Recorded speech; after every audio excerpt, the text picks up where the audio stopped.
जाकर के अपना उसी प्रकार से फिर कहते हैं क्या। संत कुमार जी बोले कि देवी ने युद्ध भूमि में भयानक सिंहासन किया, केतने ये दानव मूर्छित होकर गिर पड़े।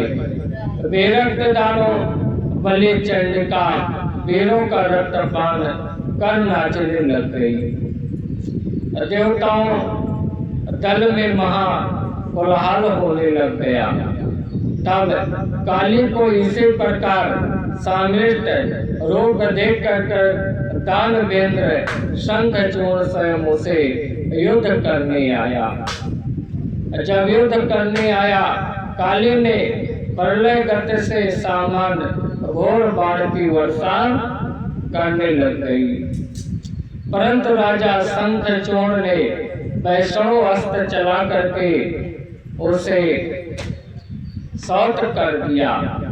तब देवी ने नारायण यात्रा अस्त्र चलाया। दानवेंद्र रथ से उतर उसे प्रणाम करने लगा। इससे वह अस्त्र स्वयं ही शांत हो गया। तब देवी ने ब्रह्मास्त्र से उसका कर उसने देवी का घोर बाण वर्षा की। देवी उन सब बाणों का चक्रवर्णन करने लगी। इसी प्रकार एक ओर से काली और दूसरी ओर से दैत्य भीषण संग्राम करने लग गई। पश्चात जब महाकाली पशुपात्र का प्रयोग किया तो उसके अमोघात की रक्षा के लिए आकाशवाणी ने रोक दिया। जाकर के आकाशवाणी ने रोक देती है, क्योंकि उसे उसकी मृत्यु नहीं लिखी थी। भद्रकाली पशुपात्र को रोक 100 लाख दानों को चक्र कर गई। फिर शंखचूर्ण को भी खाने को दौड़ी। तब दानवेंद्र रोदस्त्र से उसका वेग रोककर तथा और भी कई दिव्य अस्त्रों का प्रयोग किया, परंतु परम क्रोध भगवती ने सब खर्ग खर्ग कर दिया। उसी से चलाए हुए चंद्र आदित्य को भी वहां ले गई।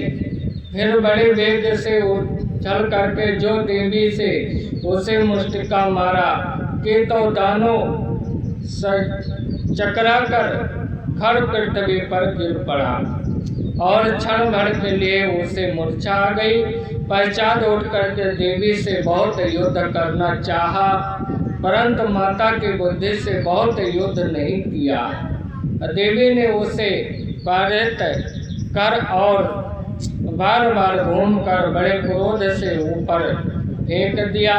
प्रलय शंखचूर्ण बड़े वेग से ऊपर कूद गया और जब जाकर के कूद गया, फिर नीचे भद्रकाली ने उसके आगे खड़ा होकर के तत्पश्चात वह रथ पर बैठकर और भद्रकाली दानों का रक्तपान करने लग गई। उसे आकाश से यह वाणी हुई कि हे देवी, सभी समर में तुम्हारे वह दानों का रक्तपान करना है। तुम मुझे शीघ्र भक्षण कर संग्राम में दानव राज के वध की इच्छा न करो। और भद्रकाली अपना रक्त पीने लग गई। संत कुमार जी बोले कि काली से ऐसा युद्ध सुनकर शिव जी अपने को साथ ले स्वयं युद्ध करने चले। जब बेड़ित पर चढ़े या युद्ध भूमि में जाकर के खड़े हुए तो उन्हें देख करके शंखचूर्ण ने से उतार कर सिर झुका उन्हें प्रणाम किया।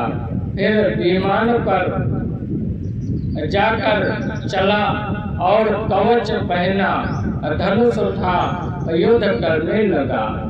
100 वर्ष तक उसने शिव जी से युद्ध किया। शंखचूर्ण ने जाकर के 100 वर्ष जो है बाबा भोलेनाथ से युद्ध किया। वह महावीर शंखचूर्ण ने बड़े ही बाण चलाए, परंतु शिव जी ने उन सबको काट गिराया। पश्चात उन महारुद्र पर कृपा रहित उसके अंगों में प्रहार किया। गुण शिव जी के वर वाहन के सिर पर तलवार चलाई और उसके पहले शिव जी ने अपने बाण मार करके उसके ढाल के दोनों ही काट गिराया। तब दानव ने बड़े क्रोध में आकर के शिव जी पर प्रहार किया तथा उसने गदा चलाई। शिव जी ने गदा तोड़ दी। इतने में ही महाकाली वहां फिर आ पहुंची और अपना मुख फैलाकर बहुत से राक्षसों का नाश किया। अब इसी प्रकार दैत्य सेना का संहार हो गया।